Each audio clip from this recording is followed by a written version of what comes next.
words was, I think I need you more than you need me, but I would love to get together. So let me know when and where. So again, that would not have happened if I would have just connected with him.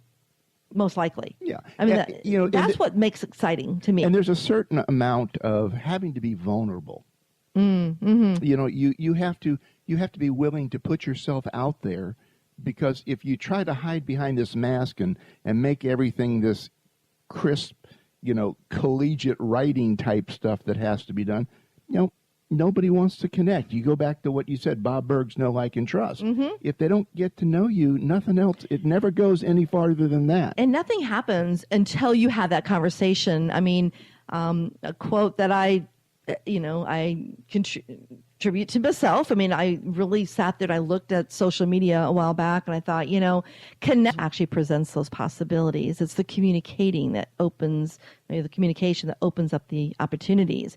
So that's something to really think about. And, thinking through all of the different social media platforms, what makes LinkedIn so unique and stand out is, when you compare it to other social platforms, is, of course, by a wide margin for professional social media activities. Yes, Facebook, Twitter,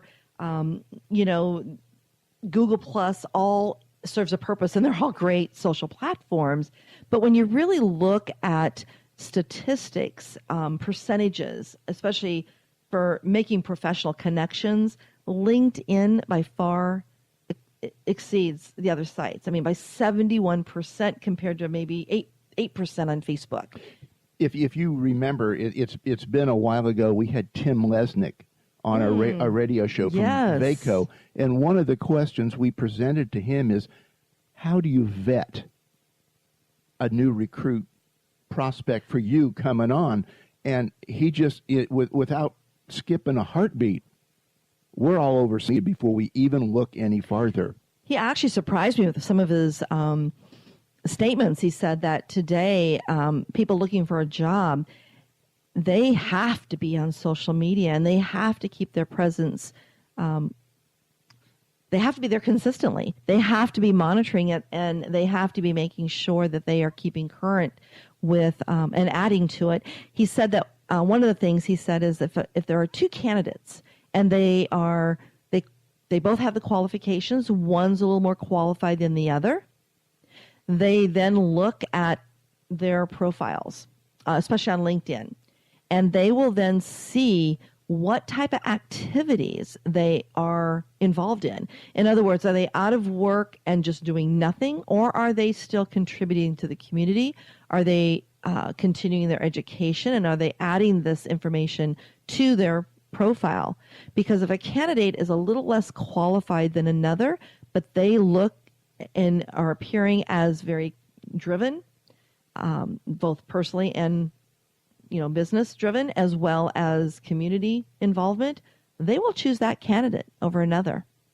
So it's important to make sure that your profiles are completely filled out. Oh yeah, it's a well-rounded individual. I mean, you could be great at your job, but if you have no personality, what's going to happen? And so that was very insightful for Tim to say that. I know, and and another thing is when we talk about communication, especially, on these social platforms, each one has a different tonality. So you really have to understand that tonality. And, talking about LinkedIn being the largest professional networking site, I kind of use an analogy of, when you think of Facebook and your communications, it's kind of like going out to a sports bar or a pub.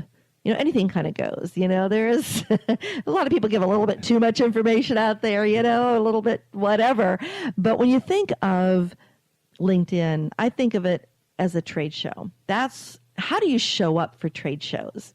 You're dressed professionally and you speak more professionally. Exactly.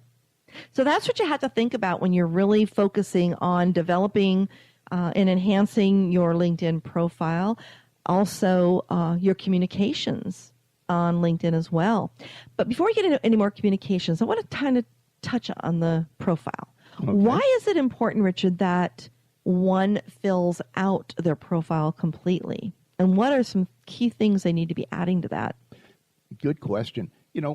it's tying it back to your resume. You have to have all your basic information up there. You know, your name, your birth date, all of this other type of stuff that's in there. And it's, like I said, it's not that you are a particular job, okay? It's what do you do with that job? I mean, this isn't a resume where you say, I worked at ABC Corporation and HJK Company and all these others. It's what did you do? Did you progress from when you started at that company to when you found a new job? Or was it that you took one job and stayed there and nothing ever happened? All of these things mean something to people that are looking to hire somebody.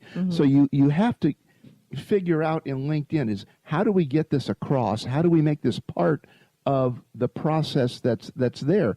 And when you start filling out your profile, you want to tell it not so much in a black and white, but a little bit of a story of what you're doing. That's a good way to think of it. What happened? What was going on?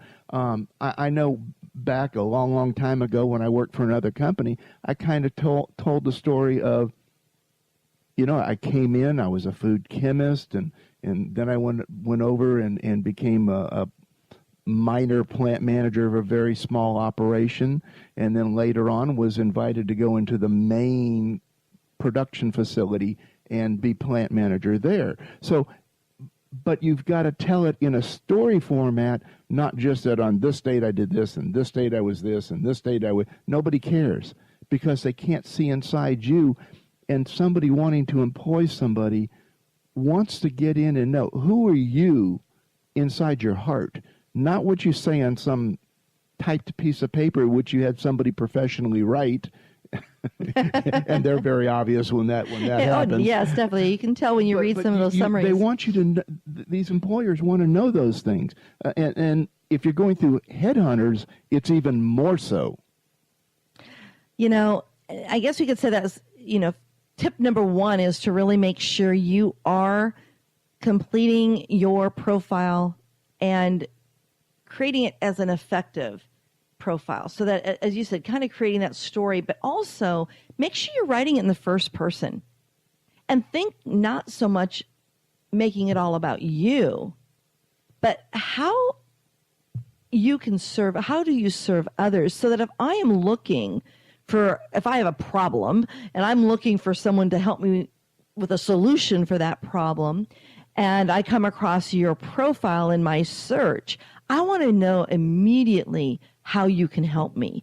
I don't want to read all about, you know, your boastful, credentials and et cetera, whatever. I want to know exactly what are you going to do for me? And that is a mistake that I do see common on LinkedIn. Again, it goes back to them trying to just put their resume in and sharing all these great things they did. And those are important, but there is a way to write those into your story and weave it through your profile. You have your summary. You have your job experiences, both present, current and past. And when you're putting your past experiences on LinkedIn, be very careful not to put every single job you've had. I mean, my very first job, I cleaned cabins at a resort in Minnesota. I really don't care to have that on my LinkedIn profile because it doesn't really pertain to what I do now. So I really went through my job experience and made sure that I only put on my LinkedIn profile jobs that really would resonate with someone that is looking for someone with my experience, which is networking, connections, social media, mastering LinkedIn, understanding how to build out a social media strategy. All of that, my experience as when I worked at different chambers of commerce, when I was a Business Network International director, that experience all has led me to be better at what I do today. Those are all different positions that really resonate and are very similar to what I do today. So those are important. But again, I did some crazy jobs out there, and they're not all on my profile. If you're just coming out of college, or you've had your first job for a number of years and you're ready to take an advancement, of course you're going to put a little more of that in there. Maybe not the fact that you were cleaning cabins in the North Wood, but we won't even go there. But you would obviously put some more in, and as you grow in your career and your profession, you get more and more professional in the statements that you make. But there's something else I want to bring up. What's this number I see off to the side in my profile? The all-star profile? The all-star whether you're an all-star or not. And everybody wants to be that all-star on LinkedIn. And it does take some work. And also, once you do put your profile together, though, you don't want to just forget about it. You want to make sure that you're in there tweaking. Because LinkedIn is a search engine. It just like Google.